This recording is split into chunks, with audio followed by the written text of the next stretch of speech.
گناہ کی سزا یہ نوجوان کیوں بھگتے؟ انہیں مجسٹریٹ کے سامنے جا کر بیان دیا کہ مکہ مسجد کا بلاسٹ میں نے کیا، سمجھوتا ایکسپریس کا بلاسٹ میں نے کیا، مالیگاؤں کا بلاسٹ میں نے کیا۔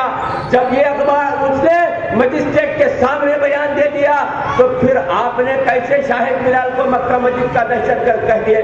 اور مسلمانوں، اللہ تعالیٰ نے جب قوم کے سربراہوں، قوم کے قائدین جب قوم کے لیے کچھ نہیں کر سکتے تو اللہ تعالیٰ اغیار سے کسی کو پیدا کر دیتا ہے، تو اس کا نام تھا ہیمنت کرکرے۔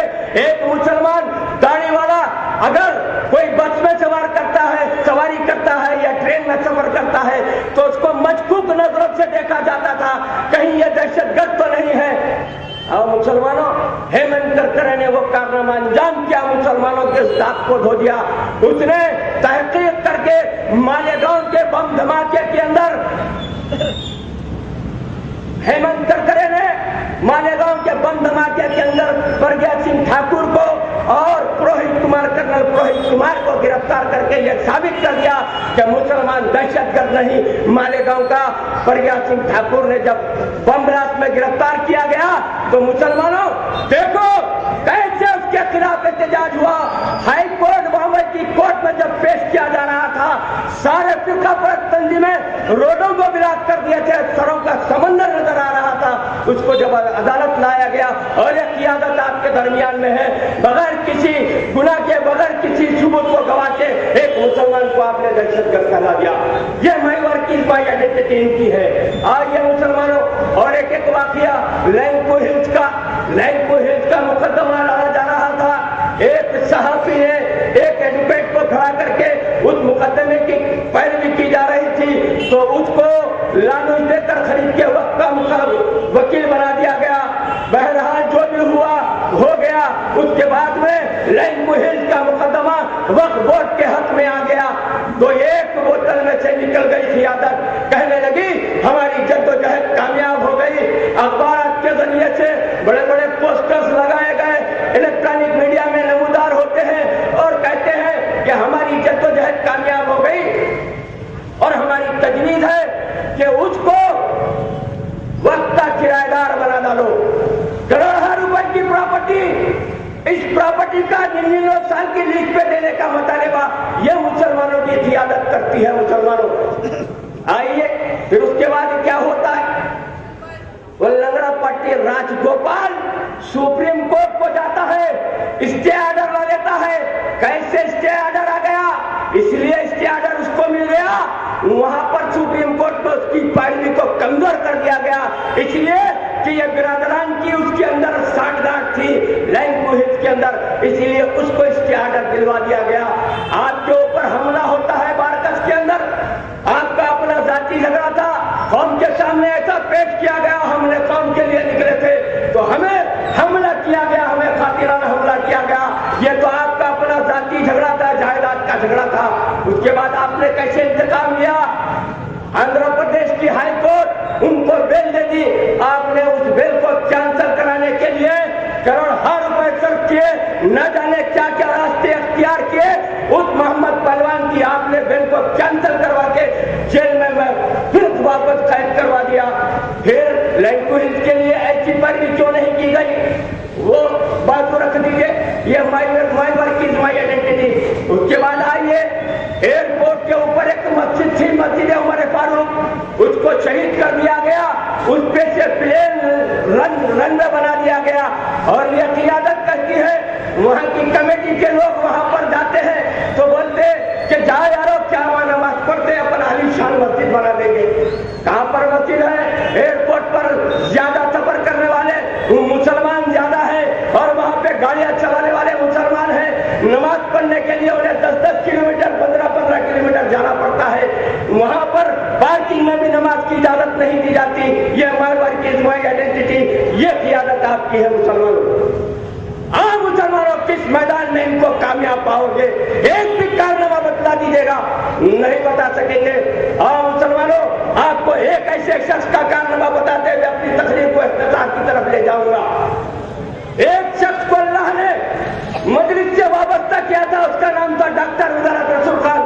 سن 1984 کے اندر وہ تو انہوں نے کہا جب نندلہ بھاتکر اور ان کے نامراؤ کے ساتھ دغا بازی کی اور عدم اعتمادی کا چیلنج کیا تو بھاتکر راؤ کو 1 مہینے کا چیف منسٹر بنا، اس کو وہاں پہ تائید بتلانی تھی، میجورٹی بتلانی تھی، تو ڈاکٹر وزارت رسول خان وہ باہر تھے اور سارے 4 MLA جیل میں تھے، تو ڈاکٹر وزارت رسول خان نے نندلہ بھاتکر راؤ سے مصالحت کی، کس بنیاد پر کی کہ ہمیں ایک میڈیکل اور انجینئرنگ کالج آپ کو ہندوستان کے قانون کے تحت دے سکتے ہیں، دینا چاہیے۔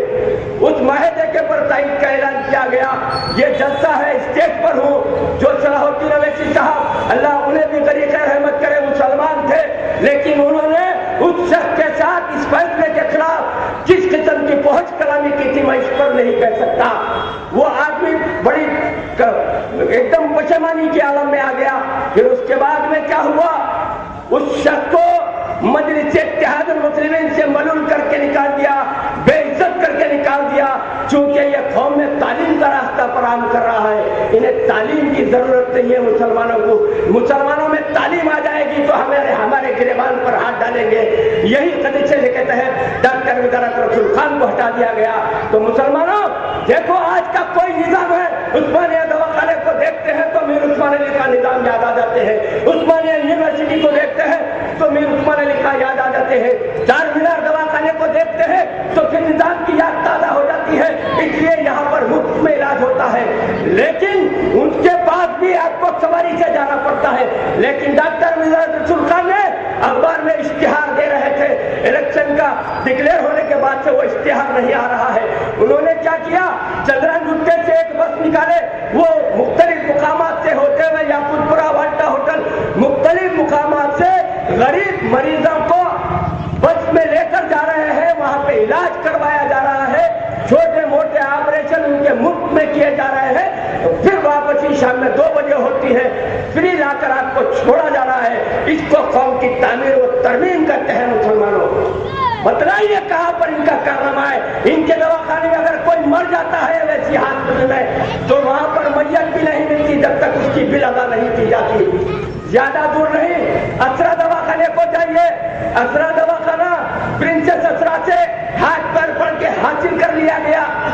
دواخانے کی چٹھی میں صلاح الدین اویسی صاحب کی تصویر چسپان کر دی گئی۔ چلیے کوئی بات نہیں، لیکن اس کے اوپر نانا کے مال پہ دادا کی فاتحہ کا تصور دیکھیے، وہاں پر ایک جلی حرفوں میں اسکیل کے اندر وہ بنا کر باضابطہ لگا دیا گیا، نیو بلاک فخر ملت عبدالواحد اویسی۔